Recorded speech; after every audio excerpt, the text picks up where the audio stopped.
다 폈습니까? 자, 거기 삼덕송 보이시죠? 거기 이제 첫 번째 신덕송을 오늘 우리 시작 기도로 함께 바쳐보도록 하겠습니다. 성부와 성자와 성령의 이름으로 같이 합니다. 하느님께서는 진리의 근원이시며 외침이 없으시므로 계시하신 진리를 교회가 가르치는 대로 굳게 믿나이다. 네, 이 아주 짧고 간단한 기도지만 이 기도문 안에 오늘 배울 핵심이 다 담겨 있습니다. 여기서 신덕할 때 신자는 믿을 신자죠. 예, 신앙할 때 덕은 우리 덕할 때 그 덕, 그러니까 믿음의 덕을 표현한 겁니다. 그 밑에 망덕은 희망의 덕을 표현한 거고 그 밑에 애덕은 사랑의 덕을 표현을 한 거죠. 먼저 우리의 믿음이 어떻게 이루어지느냐를 이 기도문이 잘 표현을 하고 있는데, 자, 잘 보세요. 하느님께서는 진리의 근원이다. 예. 그래서 그르침이 없다. 그러니까 하느님이란 분이 진리 자체이시기 때문에 어떤 오류나 어떤 거짓이나 어떤 그런 것은 있을 수가 없다는 게 우리의 신앙이고, 그 다음 부분 잘 보세요. 계시하신 진리를 교회가 가르치는 대로 굳게 믿나이다. 이게 굉장히 중요한 말입니다. 계시하신 진리를 교회가 가르치는 대로 굳게 믿는다. 자, 하느님께서 당신 자신과 당신의 신비를 인간에게 알려주신 사건을 계시라고 한다고 우리가 초창기에 배웠습니다. 그 계시에 대한 인간의 응답이 신앙이라고 배웠어요. 네. 혹은 믿음이라고. 근데 하나님께서 계시로 알려주신 모든 것은 지금 그게 진리라고 우리가 고백하고 있습니다. 그래서 어떤 오류나 그르침이 있을 수가 없다. 그런데 이것을 교회가 가르치는 대로 믿는다. 이게 굉장히 중요한 문구입니다. 하느님께서 계시를 통해서 우리에게 알려주신 것은 여러분들 앞에 있는 성경책에 기록이 되어 있습니다.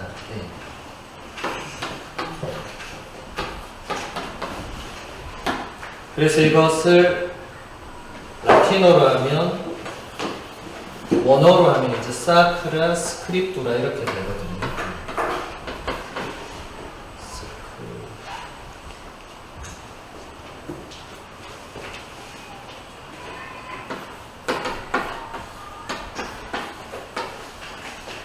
그러니까 거룩하게 쓰여진 것. 영어로 하면 이렇게 되겠죠. 홀리 스크립처 이렇게 되겠죠. 여러분 보시면 알겠지만 라틴어랑 영어는 거의 똑같습니다. 발음만 다르죠. 혹은 뭐 홀리 바이블 이렇게도 쓰죠. 그렇죠? 그러니까 여러분들이 지금 여러분 앞에 있는 그 성경 안에 하느님께서 계시하신 것들이 기록되어 있습니다. 그리고 그 내용은 모두 다 진리로 우리가 믿고 있다. 네. 여기까지 이해가 되셨죠? 그런데 그것을 우리가 교회가 가르치는 대로 믿는다. 이게 결정적인 문구입니다. 네. 왜 그러느냐? 여러분 성경은 지금 한글로 번역되어 있으니까 누구나 읽을 수 있습니다. 글자를 아는 사람이. 그리고 여러분이 읽고 나면 여러분 각자 마음대로 해석할 수도 있겠죠. 모르는 건 잘 모르고 내가 이런 건 대충 이건 이런 뜻인가 보다 이해할 수 있겠죠. 이건 사람마다 다 다를 수 있겠죠. 그러면 그 내용이 진리라고 했을 때는 그게 진리에 부합하는지 아닌지에 대한 어떤 기준이 있어야 되겠죠. 그죠? 내 마음대로 해석할 수 있지만 내가 지금 해석하는 게 맞는지 틀리는지 진리인지 아닌지 뭐가 있어야 되겠죠. 그냥 내 마음대로 해석하면 문제가 생기겠죠. 왜냐하면 여러분들이 완벽한 인간도 아니고 뭐 진리를 아는 것도 아니고 우리 잘 모르잖아요. 그러니까 어떤 기준이 있을 수밖에 없습니다. 그 기준이 바로 교회의 가르침이 되는 거죠. 그리고 이것을 우리가 아까 계시가 담겨있는 건 성경이고 이것은 우리가 성전이라고 합니다. 성전. 그러니까 라틴어라면 사크라 트라디지오라고 합니다. 여기 n을 붙이면 영어로 트레디션 이렇게 되죠. 그러니까 거룩한 전통, 거룩한 전승, 교회가 가르치는 어떤 기준이 되는 겁니다. 여기에 따라서 믿어야 된다. 네. 여기에 따라서. 우리 지난번에 삼위일체 배울 때 여러분 기억나시는 거 있어요? 제가 그때 설명 진짜 많이 했는데 그게 전부 다 이겁니다. 네. 삼위일체란 말은 성경에 나오지 않습니다.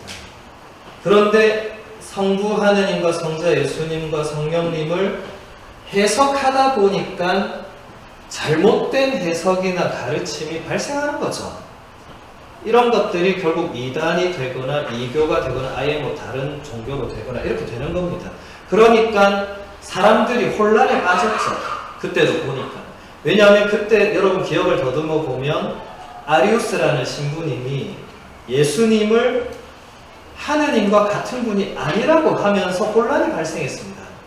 왜냐하면 성경에는 예수님이 하느님과 같다는 내용도 나오지만 뭔가 아닌 듯한 표현도 나오거든요. 아리우스 신부님이 그걸 묵상을 하다 보니까 예수님은 하느님과 똑같은 존재가 될 수 없다 하고 못 박으면서 혼란이 생겨 그때부터 완전히 막 전체가 그때 제가 설명했죠. 그렇죠? 그러니까 이게 중요한 겁니다. 교회가 어떻게 가르치느냐. 예. 여러분 성경이 지금 73권으로 되어 있죠. 그 누가 정하는 거죠? 처음부터 73권 아니었습니다. 그것도 교회가 정하는 겁니다. 개신교는 73권이 아니에요. 그러니까 우리 교회 가르침을 따르지 않는 겁니다. 그러니까 다른 종파로 나가는 거죠. 그러니까 이 교회 가르침, 성전은 무지 중요한 겁니다.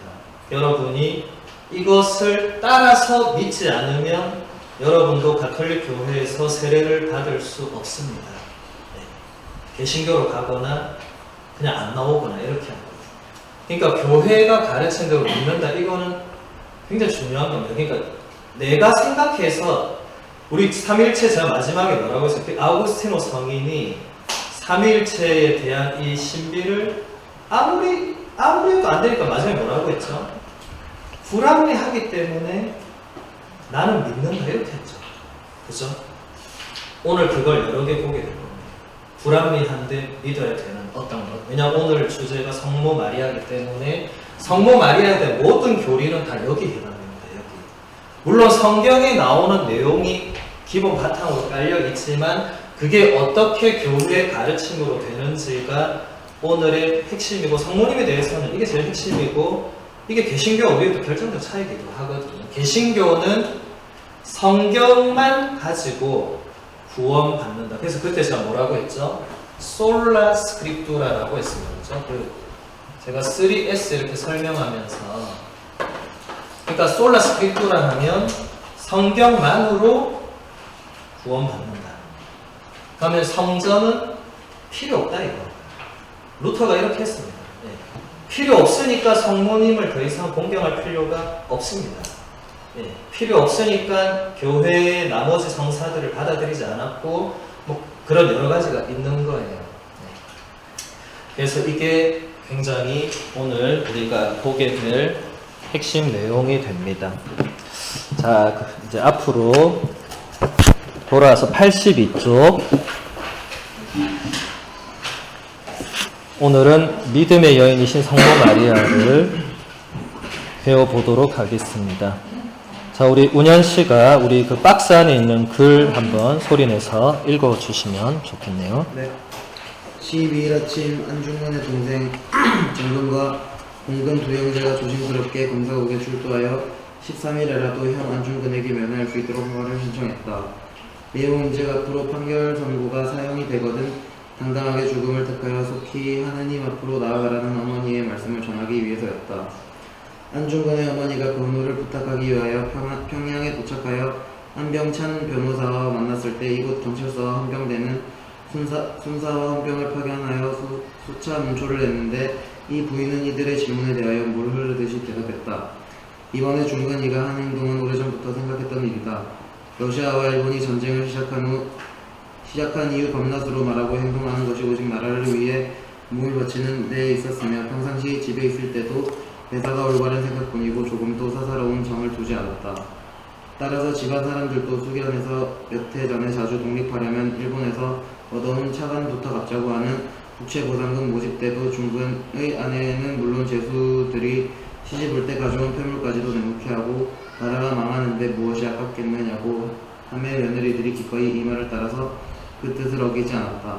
호하며 안중근 씨의 역사를 빠짐없이 설명하니 순사와 헌병들도 서로 바라보며 놀라고 말하기를 안중근이 한 일은 우리가 이미 놀라고 있지만 그 어머니의 사랑됨도 한국의 드문 일이라고 하였다더라.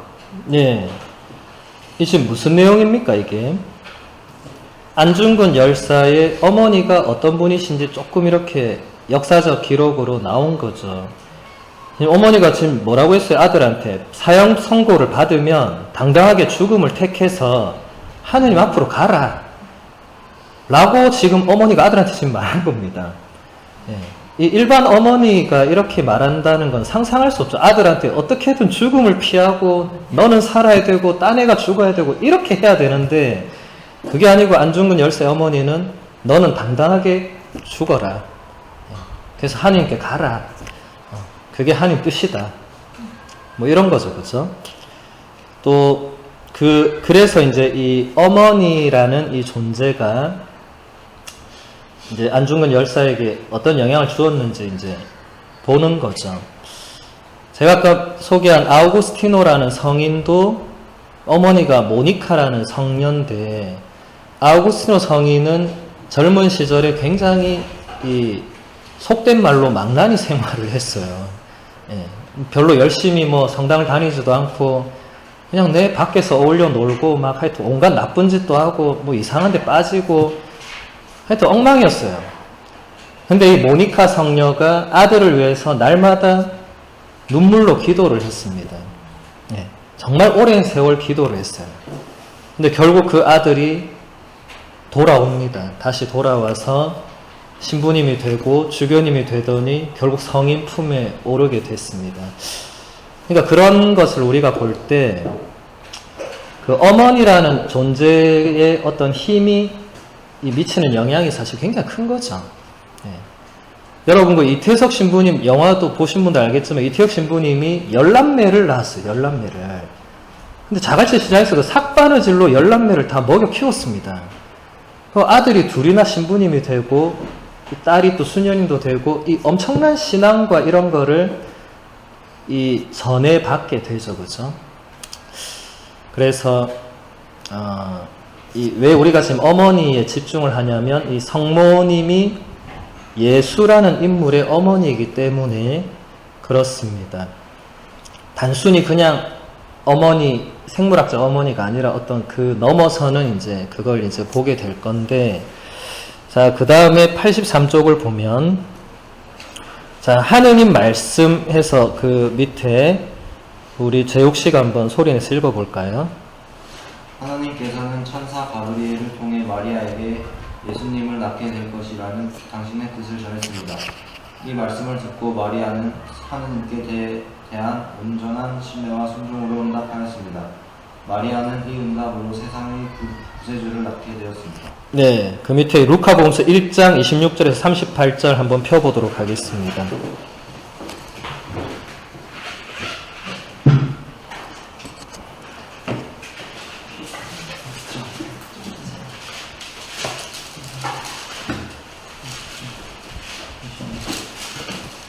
자, 다 찾았어요? 네. 제목에 뭐라고 나옵니까? 예수님의 탄생계획. 예. 우리 미정 씨가 한번 소리 내서 읽어볼까요?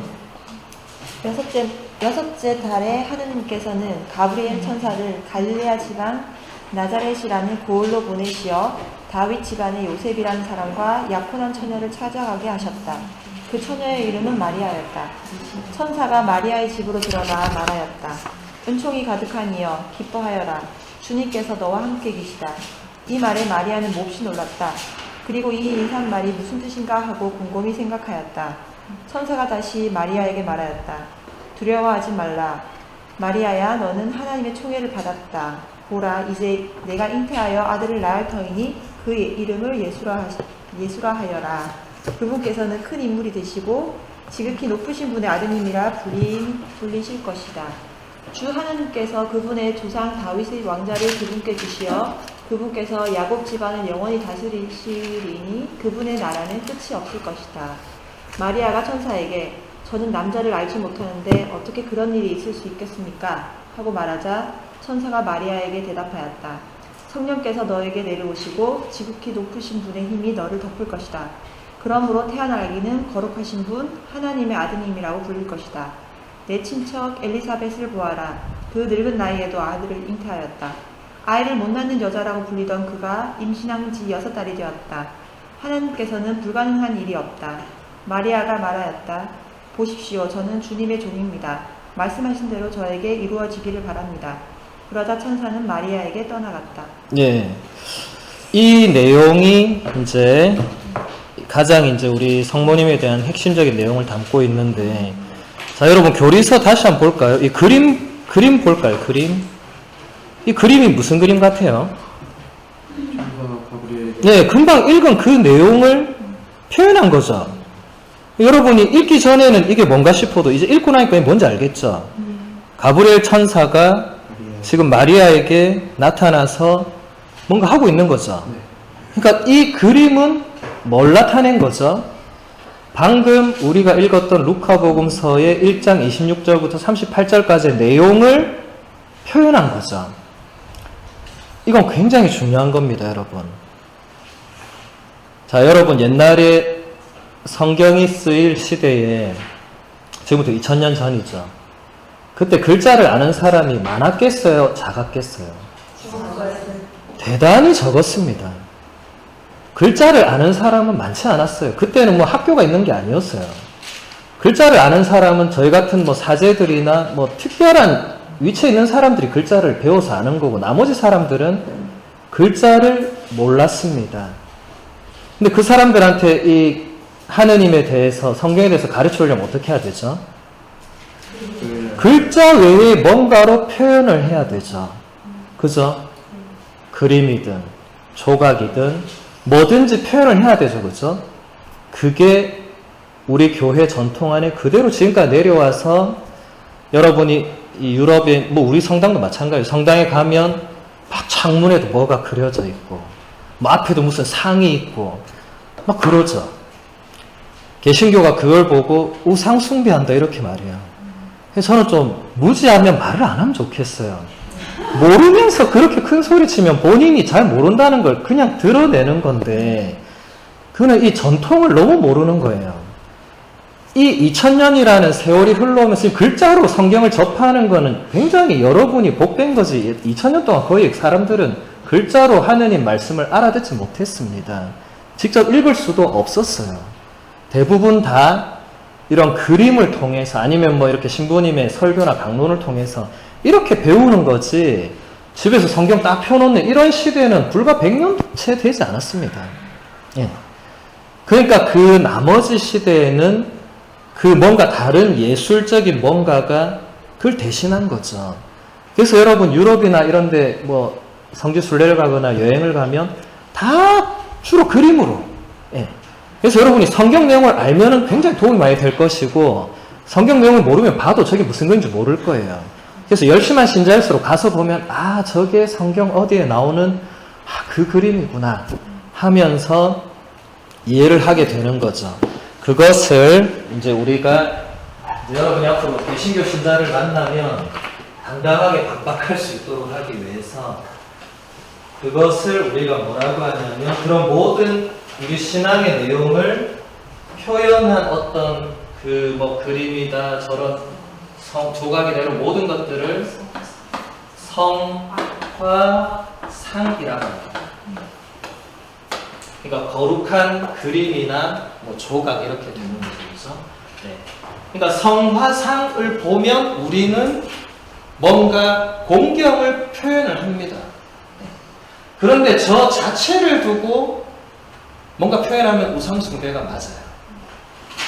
근데 그게 결정적 차이가 납니다. 우리는 저 자체를 두고 아 저게 예수님이구나 이렇게 아무도 생각하지 않습니다. 그는 어린 애조차도 그렇게 생각하지 않아요. 네. 저것이 원래 뭔가 가리키는 그 무언가를 보여주는 어떤 상징적인 거죠. 그렇죠? 제가 전에 얘기했죠. 상징이라는 게 굉장히 중요하다. 종교적인 영역에서는. 왜냐하면 이게 눈에 보이지 않는 뭔가를 사람들에게 보여주는 뭔가가 필요하니까 이게 굉장히 중요한 겁니다. 이 성화상이란 말은 원래 그리스어의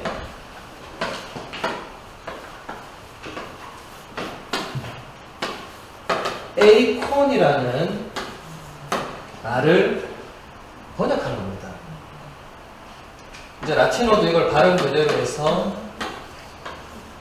이코나, 영어도 똑같습니다. 아이콘이라고 하죠. 아이콘.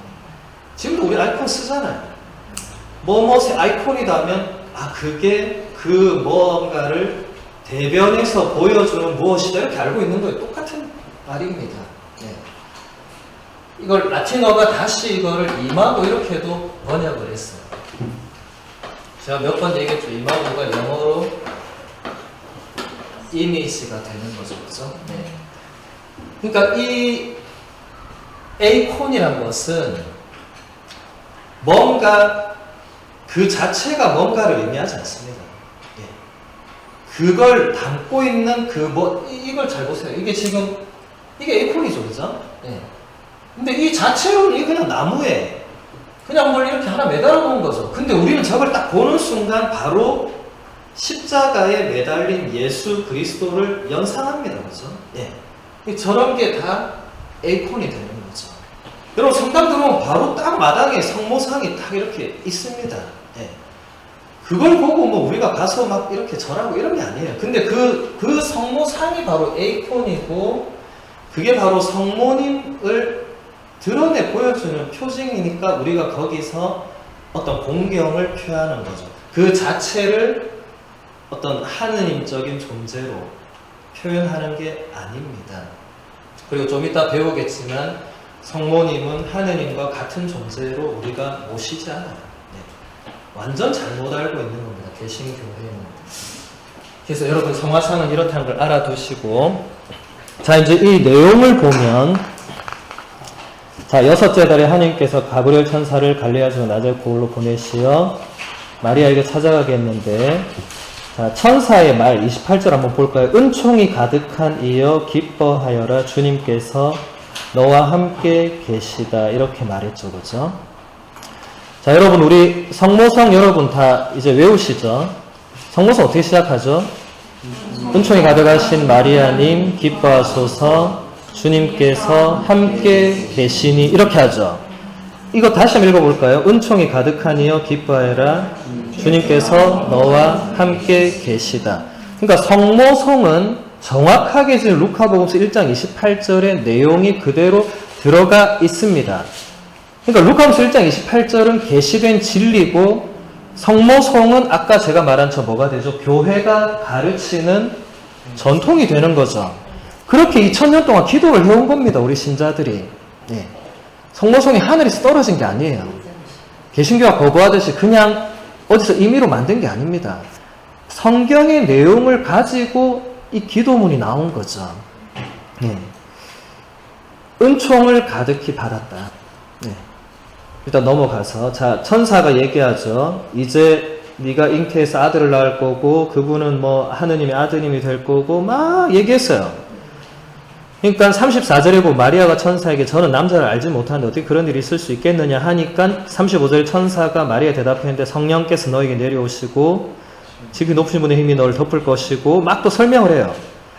그래서 36절에 보면 엘리사벳을 바라고 늙은 나이도 아들이 잉태하였고 37절에 보면 하느님께는 불가능한 일이 없다.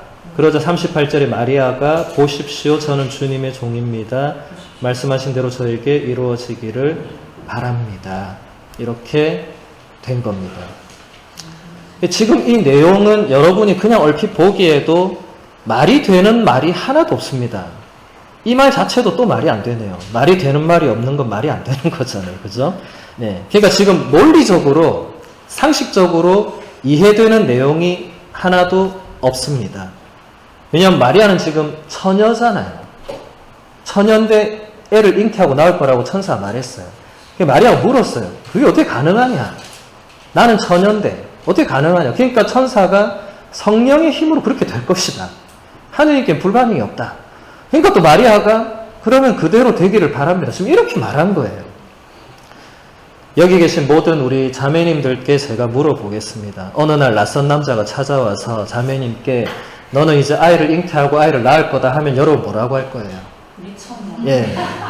왜 미친 남자가 지금 와서 저리 가! 하든지 당장 당장 가지 않으면 경찰에 신고하겠다 하든지 이렇게 해야 되겠죠. 예. 그러니까 지금 이 대화 자체는 말이 안 되는 겁니다, 지금. 예. 말이 안 되는 거예요. 여러분, 가브리엘 천사가 지금 무슨 날개 달렸다고 적혀 있습니까? 전혀 적혀 있지 않죠. 여러분, 날개 달린 이런 거는 중세 때 나온 이 표징들이고, 마리아가 만난 가브리엘은 그냥 낯선 남자였습니다. 예. 낯선 남자가 와서 은총을 가득히 받았다, 기뻐해라, 이러면 여성들은 100% 뭘 생각해? 이 남자가 지금 나를 이제 어떻게 해보려고 이러는구나, 라고 생각할 수 있죠. 마리아도 그렇게 생각했을 수도 있을 수도 있죠. 그런데 마리아는 천사가 말한 내용에 굉장히 귀 기울여 보니까 내가 믿고 있던 하느님을 천사가 그대로 말하는 거예요. 그러면서 정 못 믿겠으면 엘리사벳한테 네가 가봐라. 가보면 알 거 아니냐. 그래서 그 다음 내용 보세요. 뭐가 나옵니까? 마리아가 엘리사벳을 또 실제로 방문합니다. 가봐라 하니까 간 거예요. 자, 39절부터 45절까지 우리 민정씨가 한번 읽어볼까요? 그 무렵에 마리아는 길을 떠나 서둘러 유다 사막 지방에 있는 한 고을로 갔다. 그리고 스가랴의 집에 들어가 엘리사벳에게 인사하였다. 엘리사벳이 마리아의 인사말을 들을 때 그의 태 안에서 아기가 뛰놀았다. 엘리사벳은 성령으로 가득 차 큰 소리로 외쳤다. 당신은 여인들 가운데에서 가장 복되시며 당신의 태중의 아기도 복되십니다. 내 주님의 어머니께서 저에게 오시다니 어찌된 일입니까? 보십시오. 당신의 인사말 소리가 제 귀에 들리자 저의 태 안에서 아기가 즐거워 뛰놀았습니다. 행복하십니다. 주님께서 하신 말씀이 이루어지리라고 믿으십니다. 네. 이번에는 마리아와 친척 엘리사벳의 대화입니다. 엘리사벳은 원래 아이를 낳을 수 없는 나이가 매우 많은 여인이었습니다. 그런데 지금 엘리사벳도 아이를 잉태하고 있죠. 예. 근데 여기서 더 놀라운 것은 엘리사벳이 마리아가 잉태한 걸 알고 있어요. 어떻게 알았어? 금방 가브리엘 천사가 금방 말하고 갔는데, 가브리엘 천사가 마리아한테만 말했는데 지금 엘리사벳이 알고 있습니다, 지금. 그러면서 엘리사벳이 뭐라고 말하죠? 당신은 여인들 가운데에서 가장 복되시며 당신 태중의 아기도 복되십니다. 자, 아까 우리 성모송 바친 거 다시 한번 해볼까요? 은총에 가득하신 마리아님 기뻐하소서. 주님께서 함께 계시니 다음에 뭐라고 하죠? 여인 중에 복되시며 태중의 아들 예수님 또한 복되시나이다. 다시 엘리사벳의 말을 볼까요? 당신은 여인들 가운데서 가장 복되시며 당신 태중의 아기도 복되십니다. 성모성하고 어떻죠? 똑같죠? 그럼 성모성이 어디서 나온 거예요? 그냥 뚝 떨어진 거예요? 아니죠. 여기 루카복음서 1장 42절의 내용을 그대로 성모성 기도로 가지고 온 거죠. 이걸 누가 만든 거예요? 교회가 이렇게 만든 거죠. 그렇게 해서 성모님께 우리의 어떤 기도를 바치는 거죠. 그죠? 네. 그리고 여기서 그 다음 보시면 내 주님의 어머니께서 저에게 오셨다 이렇게 얘기하죠. 예. 우리 예전에 하느님 이름 배우고 할 때 제가 주님, 왜 주님을 쓴다고 했습니까? 그때 하느님의 이름을 함부로 불러서는 안 된다고 했죠. 그래서 하느님이 야훼라는 당신의 이름을 알려주었고, 개신교는 그걸 여호와라고 이제 이 발음을 다르게 해서 표현하지만 어쨌든 그 이름을 쓰지 않고 아도나이라고 불렀다고. 예. 주님이라는 의미로. 그러니까 여기서 지금 엘리사벳이 내 주님의 어머니라고 표현을 한 거는 엘리사벳은 지금 마리아가 뭐 누구를 잉태한지 알고 있다는 거잖아요. 예. 마리아가 잉태한 아들이 누구신지 지금 주님이라고 표현하고 있죠. 그죠? 예. 주님은 하느님을 부를 때 쓰는 표현이라고 했습니다. 예.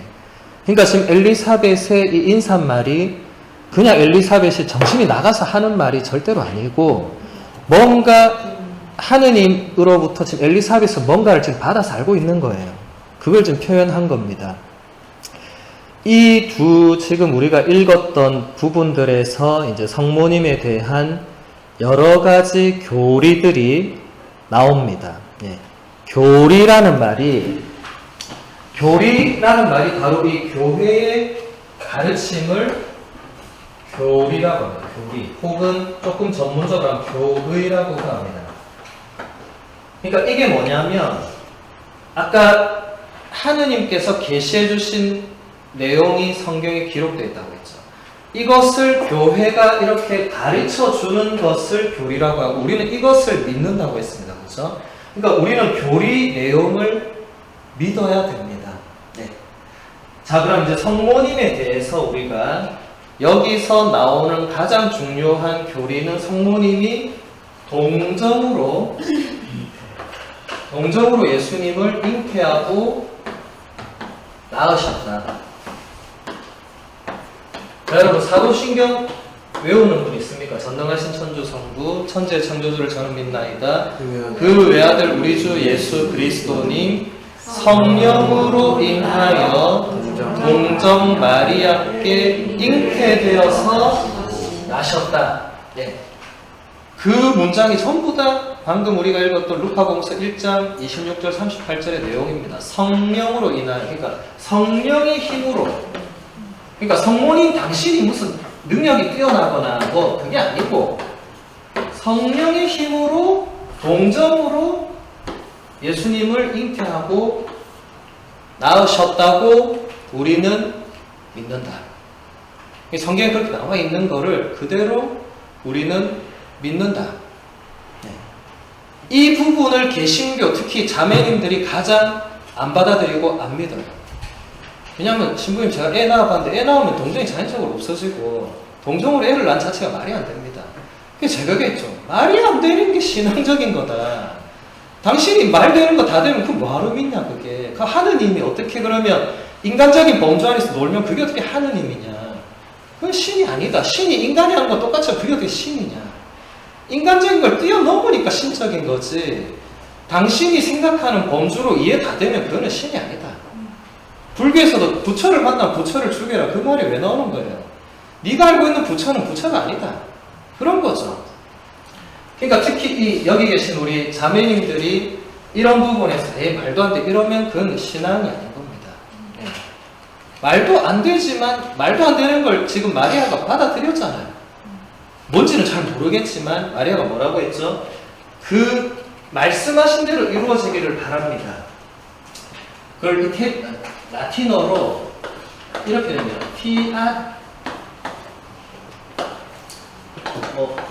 다 쓸 필요는 없는데 피안 미히 이렇게 뜯어 나가는데 이 라틴어 피아시라는 단어가 굉장히 중요한 단어입니다. 여러분 주님의 기도 바칠 때 주님의 기도 여러분 다 이제 외우시죠. 하늘에 계신 우리 아버지, 아버지 이름이 거룩히 빛나시며 아버지 나라 오시며 아버지의 뜻이 하늘에서와 같이 땅에서도 이루어지소서라고 기도하죠. 그때도 그 라틴어 그게 피아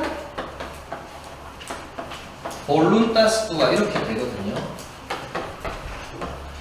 그 다음에 뭐 나머지 뭐 19인체로 나가도 중요하지 않고, 지금 두 피아시 같은 말입니다. 이 라틴어 이제 피오 동사의 접속법인데, 이 말의 뜻은 그대로 이루어지기를 바란다. 나는 그렇게 믿는다. 나는 확신한다. 이런 뜻입니다. 그러니까 피아 볼룬다스는 뜻이고, 뚜아는 당신, 너 이런 겁니다. 그러니까 여러분이 주님의 기도 바칠 때 그 기도문의 내용은 내 뜻이 아니라 하느님 당신 뜻대로 이루어지게 되기를 바란다. 성모님 마리아도 마찬가지죠. 지금 내 뜻이 아니라 천사 당신이 말한 대로 이루어지기를 나는 바란다. 이렇게 응답한 거거든요. 그래서 성모님을 두고 믿음의 여인이라고 하는데, 이 피아시라는 피아시 여인이라고도 합니다. 피아. 이태리의 가장 유명한 자동차 이름도 피아시입니다. 이걸 그대로 가져가서 쓴 거예요. 물론 그 내용은 다르지만. 네. 성모님이 피아시라고 응답했기 때문에 동정으로 잉태하고 낳으심이 가능했다. 하느님이 당신의 아들 예수님을, 당신과 똑같은 존재를 인간 세상에 태어나게 하시는 이 엄청난 신비가 그냥 남녀의 똑같은 성적 결합으로 이루어지는 걸 뛰어넘는 게 왜 가능하지 않다고 생각합니까?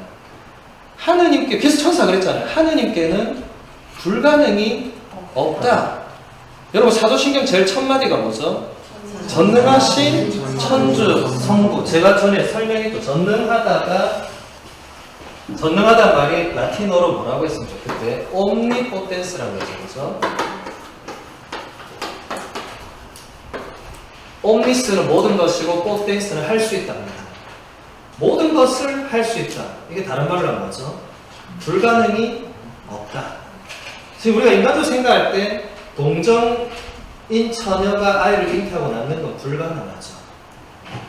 근데 하느님께는 가능한 겁니다.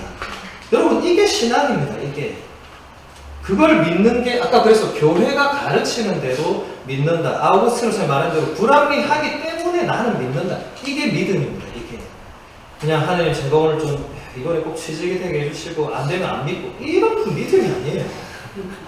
그런 거는 기복신앙이라고 하는 겁니다. 네. 여러분이 지금 이 받으려고 하는 신앙은 교회가 가르치는 것을 믿고 받아들이는 겁니다. 내가 생각할 때 말도 안 되지만, 네. 누가 봐도 말도 안 되지만, 성모님도 말도 안 되지만 이걸 받아들였어요. 그러니까 엘리사벳이 그랬잖아요. 내 주님의 어머니라고, 당신은 모든 여인들 중에 이제 복 받을 거라고 지금 칭찬하잖아요. 네. 성모님이 이것을 받아들였기 때문에. 그래서 우리가 믿고 있는 중요한 교리가 성모님은 동정으로 예수님을 잉태하고 낳았다. 네. 그리고 여기서 더 발전된 교리는, 여러분 미사 때, 여러분 참여하시는 분들은 미사 때, 왜냐면 미사는 경문이 거의 똑같이 반복됩니다. 그때 신부님 제가 뭐라고 하냐면 하느님의 어머니라고 하면서 평생 동정이신 성모 마리아 이렇게 합니다. 네. 자, 여기까지는 우리가 성경에 나왔죠. 동정으로 잉태하고 낳으셨고 그 뒤에는 아무 말이 없는데, 미사 때는 계속 신부님이 하느님의 어머니 평생 동정이신 성모 마리아 이렇게 합니다. 이 단어가 갑자기 어디서 나온 거예요? 성경에 나오지 않습니다. 그러면 이게 어디서 나온 거죠? 여기 지워졌지만 교회의 가르침에서 나오는 겁니다. 그리고 이것을 우리는 믿는 겁니다. 네. 교회 가르침이 성경 이후에도 계속해서 교회 공동체 안에서 이것을 끊임없이 해석하고 했던 분들이 있습니다. 그분들을 우리 전문용어로 교부라고 합니다. 교부. 교회의 아버지다. Father of the Church 이렇게 되거든요. 이분들이 활동한 게 2세기부터 8세기까지입니다. 성경은 1세기 안에 다 쓰여집니다. 그러니까 성경 이후부터는 이 사람들, 이분들의 작품들, 가르침들이 계속 교회 가르침을 이어갑니다. 네. 그래서 굉장히 중요한 분들입니다. 제가 로마에서 전공한 게 바로 이분들에 대한 학문입니다. 네. 제 전공이 교부학입니다. 교부학 혹은 교부신학 둘 다 제가 전공한 건데 이분들이 이 성경 내용을 해석을 하면서 또 묵상을 하고 이걸 가르치면서 성모님에 대해서 이렇게 계속 하다 보니까 성모님이 이때만 동정이고 나중에 동정이 아닐 경우에 아들 예수님의 신성에 문제가 생긴다는 걸 알아차린 거예요. 아들 예수님은 여기서 이제 나온 분이 예수라는 이 아들인데 결국 성모님에 대한 모든 교리는 예수님에 대한 모든 교리와 연결되어 있습니다. 그래서 이걸 부정하는 순간 예수님에 대한 것도 상당히 손상해 갑니다. 개신교가 이걸 지금 잘 모르는 거예요. 성모님을 자꾸 부정하면 예수님도 신성에 문제가 생깁니다. 이미 옛날에 다 이런 걸 겪었어요. 왜냐하면 자 성모님이 동정으로 예수님을 낳지 않았다 누가 말한다. 네, 말할 수 있죠. 그럼 성모님이 어떤 남녀의 결합으로 예수를 낳았다. 그럼 예수님은 자연적으로 원죄를 입고 태어나야 됩니다.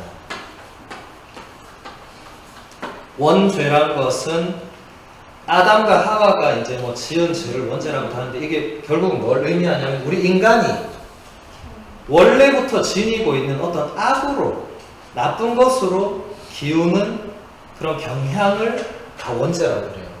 여러분 애기들 보면 애기들이 한없이 선하지만 어떨 때는 애기들이 너무 악하잖아요. 저희가 도대체 누구 뱃속에 나서 저렇게 악할까 막 이런 생각을 가끔씩 하잖아요. 근데 누구 뱃속이 문제가 아니고 자체적으로 이게 있는 겁니다. 그걸 동양에서도 그래서 성선설이 있고 성악설도 있는 거죠. 그러니까 그 정도는 사람들도 아는 거예요. 아, 인간이라는 존재 안에 뭐 여러분 멀리 갈 것도 없이 여러분 내면 안에 선으로 향하는 마음도 있지만 악으로 기우는 것도 있죠. 그것을 원죄라고 하는데 우리 교회는 원죄가 이 자녀가 태어날 때 부모로부터 그대로 이게 전달된다고 이걸 가르칩니다. 네. 왜냐하면 어쨌든 자녀가 태어날 때는 이게 남녀의 어떤 결합으로 이게 어떤 성적인 욕망으로 이렇게 이제 들어가는 거죠. 그래서 그때 이 원죄를 가지고 이제 태어나게 됩니다. 그래서 여러분 이 원죄를 없애주는 세례를 받는 거고 여러분 세례를 받으면 나중에 세례성사 때 배우겠지만 원죄가 다 없어집니다. 세례로 다시 태어나기 때문에. 그래서 우리 가톨릭 교회는 2000년 동안 유아 세례를 계속 줬어요. 이건 지금 개신교도 줍니다. 유아 세례. 유아 세례는 말 그대로 어린애한테 세례를 주는 거예요. 그럼 사람들이 물어요. 애가 문제가 있습니까? 애는 죄는 없죠. 그런데 이게 있는 거예요. 어린 아이조차도 원죄를 가지고 있습니다. 악한 경향이 있는 거죠. 자, 그러면 예수님이 성모님이 동정으로 잉태하고 낳고 안 하면 예수님도 원죄에 물든 상태로 태어나야 됩니다. 근데 하느님이 죄가 있을 수 있어요? 없어요? 없습니다. 우리는 죄가 있고 또 죄를 짓고 뭐 살지만 하느님이란 영역에서는 죄나 악이 거기는 도저히 들어올 수 없는. 그러니까 이 교부들 혹은 이 교회의 어떤 지도자들이 가만 묵상을 해보니까 진짜 이거는 성경 말씀이 맞는 거예요. 만약 이거를 부정하면 예수라는 분이 신적인 존재가 될 수 없습니다. 그러니까 자꾸 아리우스라는 이런 이단이 생기는 거예요. 자꾸 예수님의 이 신성을 걸고 넘어집니다. 예수라는 분이 이 초창기 교회가 가장 논란이 됐던 거는 근데 지금도 사람들은 예수가 신이냐 인간이냐 지금도 묻고 있습니다. 우리 교회의 가장 완벽한 가르침은 예수님은 가장 신적인 존재면서 가장 인간과도 똑같습니다. 그런데 인간과 유일하게 다른 게 죄와 악에 있어서는 같을 수가 없습니다. 이것만큼은 예외입니다. 나머지는 다 인간과 똑같이 우리와 똑같이 사시고 먹고 자고 고통받고 죽음도 겪고 부활도 하고 이렇게 다 했는데 죄와 악이란 거는 있을 수가 없죠. 아무리 인간이어도. 하나님과 같은 분이 죄를 지으면 뭐가 되는 거예요? 그건 말이 안 되죠. 악도 마찬가지죠. 악이란 게 있을 수 없는 어떤 신적인 존재가 악을 지니고 있으면 그는 더 이상 신적인 존재가 아니죠. 그래서 이것만큼은 우리와 똑같지 않습니다. 근데 그 외에는 모든 것이 똑같습니다. 이제 이런 것이 다 교회 가르침입니다. 근데 이렇게 되려면 그 어머니, 유일하게 이제 이분이 이 육체로 나올 수 있었던 유일한 존재가 이제 마리아죠, 마리아. 마리아라는 이 인간 존재를 통해서 예수라는 분이 태어났죠. 이거는 엄연한 사실입니다.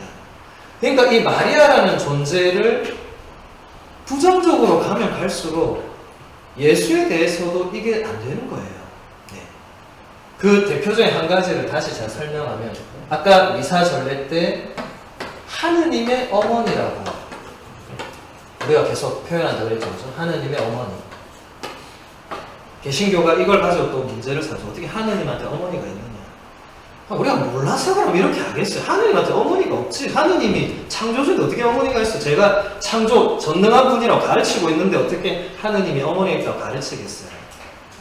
이거는 전적으로 예수라는 분이 아까 제가 뭐라 했습니까? 신적인 존재라고 했죠. 그렇죠? 예수는 하느님과 본질적으로 똑같다고 제가 삼일체 교리할 때 1시간 내내 그걸 얘기했습니다. 어떻게 똑같으며 어떻게 구별되는가. 그게 삼일체의 핵심입니다. 그러니까 하느님의 어머니라는 표현은 결국 예수가 하느님과 같은 분이다라는 것의 다른 표현일 뿐입니다. 이게 왜 생겨났냐면 이 삼일체에 대해서 이제 300년도에 아리우스가 한번 전체를 크게 흔들어서 이게 정리가 다 되고 나니까 이제 4세기 넘어가고 5세기 되어서 이 예수 안에 있는 이제 예수님이 이제 신이라는 걸 사람들이 어느 정도 받아들였는데 예수 안에 있는 이제 인간적인 부분으로 또 이제 이 논쟁이 발생하기 시작해요. 왜냐하면 항상 예수가 문제입니다. 하느님, 성령님, 나머지는 아무도 태클을 안 걸어요.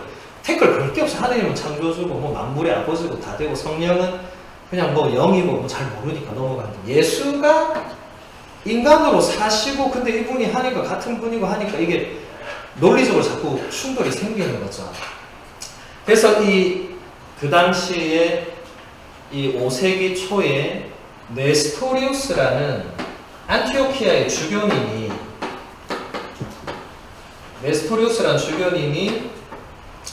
예수님 안에서 이 신적인 부분과 인간적인 부분을 굉장히 구분을 하려고 했어요. 그러니까 예수님은 하나의 인물인데 하느님인 예수님과 인간인 예수님을 굉장히 구분하려고 했어요. 그래서 이분이 이 마리아를 두고 마리아는 인간 예수의 어머니다. 일단 맞는 말이죠. 그래서 신인 하느님인 예수의 어머니는 아니다. 그래서 마리아를 그냥 그리스도의 어머니 혹은 뭐 예수의 어머니로 불러야 되겠다고 또 설교를 했어요. 그런데 이미 하느님의 어머니라는 표현은 그 전부터 교회 공동체 안에서 사용되던 표현이었습니다. 예. 그러니까 또 이게 혼란을 불러오는 거예요. 신자들한테. 신자들이 아니 하느님의 어머니 별 문제 없이 썼는데 왜 저 주교님이 갑자기 이제 하느님의 어머니라는 표현을 쓰면 안 된다.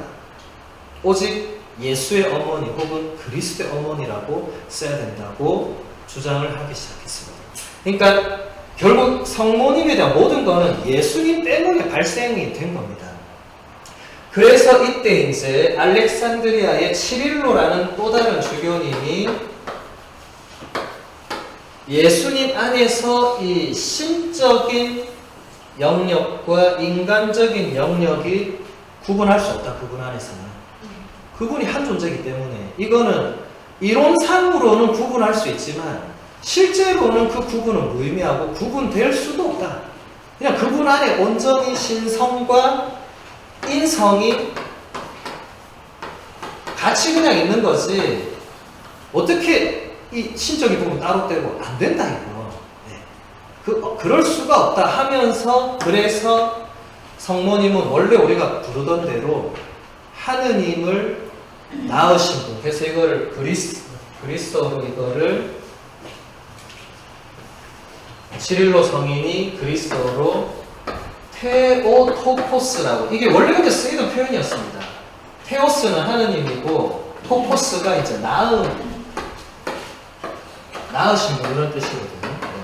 그래서 이걸 라틴어도 그대로 가지고 와서 마테르데이라고 번역을 했습니다. 마테르가 이제 어머니고 데이가 하느님.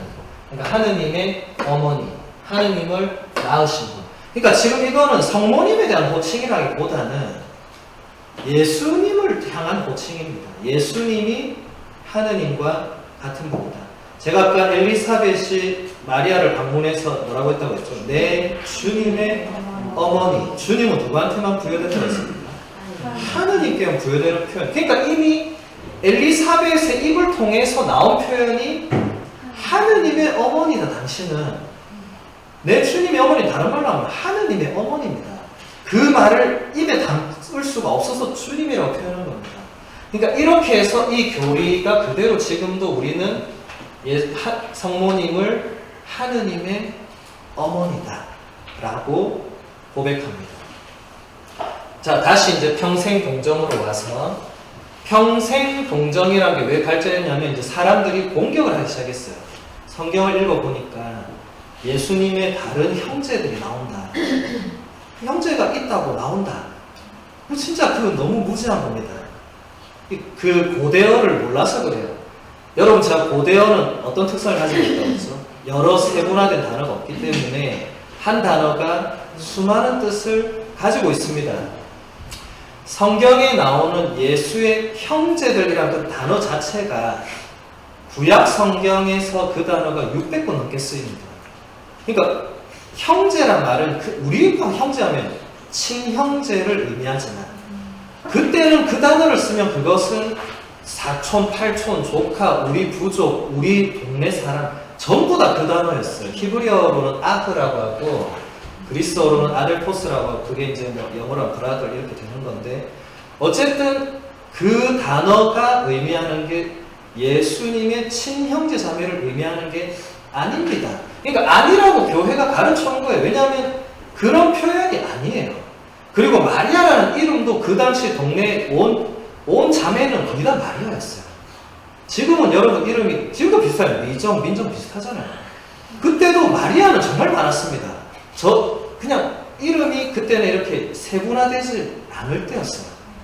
그러니까 요셉 뭐 이런 흔한 이름은 다 우리도 옛날에는 이름이 뭐 거의 철수, 영희 뭐 이런 식으로 갔잖아요. 그죠? 옛날에는 더 했을 거 아니에요. 뭐 특별한 이름이 없었어요. 그냥 아버지 이름을 그대로 바꾸고 이런 식으로 한 겁니다. 예, 그렇게 해서 그러니까 우리 교회의 그 성인들이 보니까 성모님은 처음부터 동정이었고 끝까지 동정일 수밖에 없다. 왜냐하면 그래야 아들 예수님의 이 신성이 손상되지 않는다.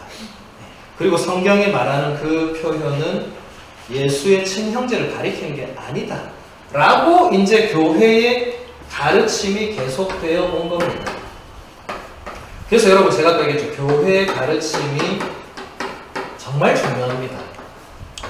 이것을 여러분들이 받아들이지 않으면 여러분은 가톨릭 교회의 신앙인으로 살 수가 없습니다. 여러분이 이해하고 이해 안 하고는 별개의 문제입니다. 마지막으로 한 가지만 더 살펴보면 성모님에 대해서 우리가 또 가장 핵심적인 교리가 성모님의 원죄 없는 잉태 교리라는 게 있어요. 원죄 없는 잉태. 그러니까 성모님 자체가 원죄 없이, 아까 제가 원죄 설명했죠, 그죠? 원죄 없이 잉태되셨다. 이런 말은 성경에 나오지 않습니다. 그럼 다 어디에서 나오는? 여기서 나오는 거죠. 근데 이 교리가 어디서 나왔냐면 아까 여러분 읽었던 루카복음 1장 26절에 가브리엘, 이제 좀 읽다 보면 가브리엘 천사가 성모님께 뭐라고 하죠? 은총을 가득히 받은 이여 기뻐해라. 은총을 가득 받다, 이걸 이제 교회 교구들이 해석을 하기 시작합니다. 은총을 가득 받는 게 도대체 무슨 뜻이냐?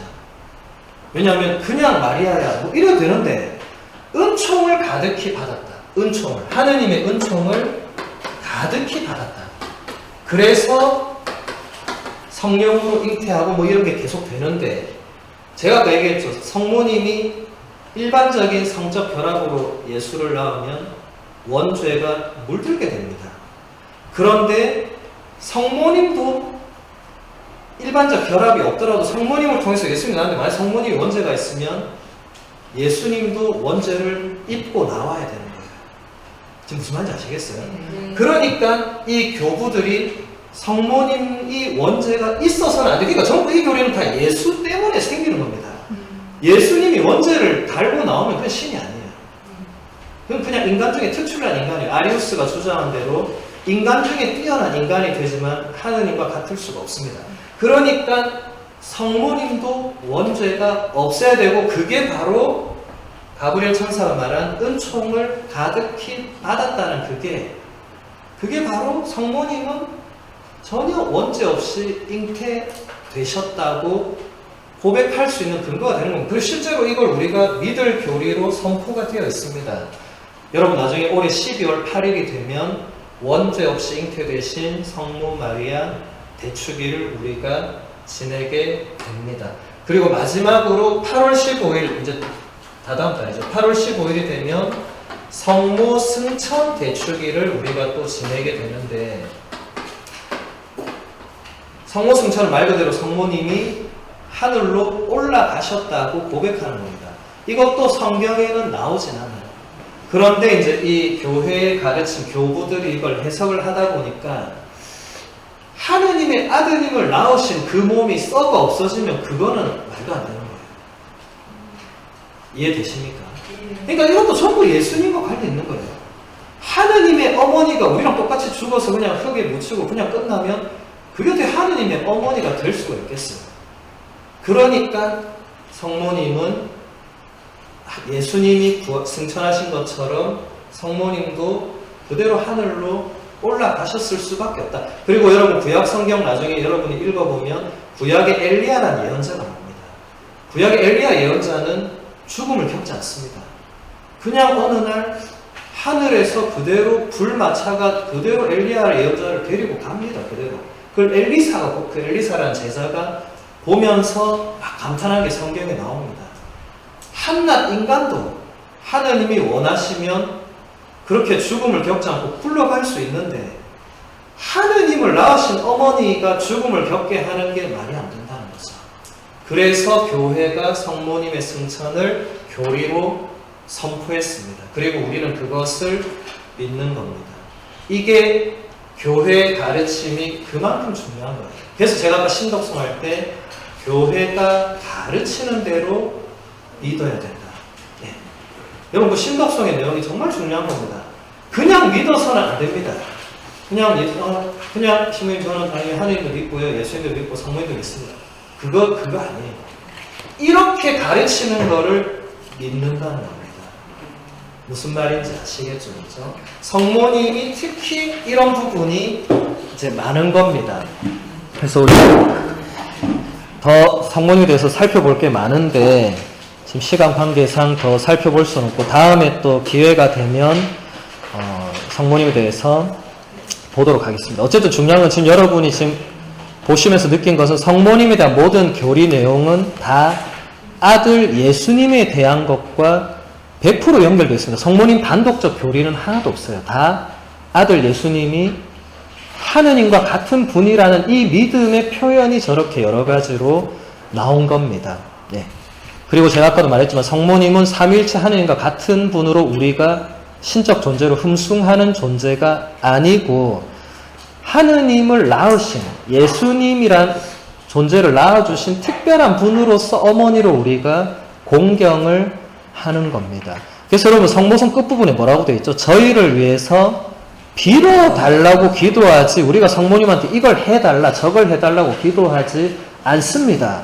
그러니까 성모님은 우리의 어머니로서 우리를 위해서 하느님께 빌어주는 역할을 하는 거지, 그분 자체가 하느님과 똑같은 그런 분이 아니란 거죠. 네. 오늘은 이 정도로 마무리를 하도록 하겠습니다. 우리 영광송으로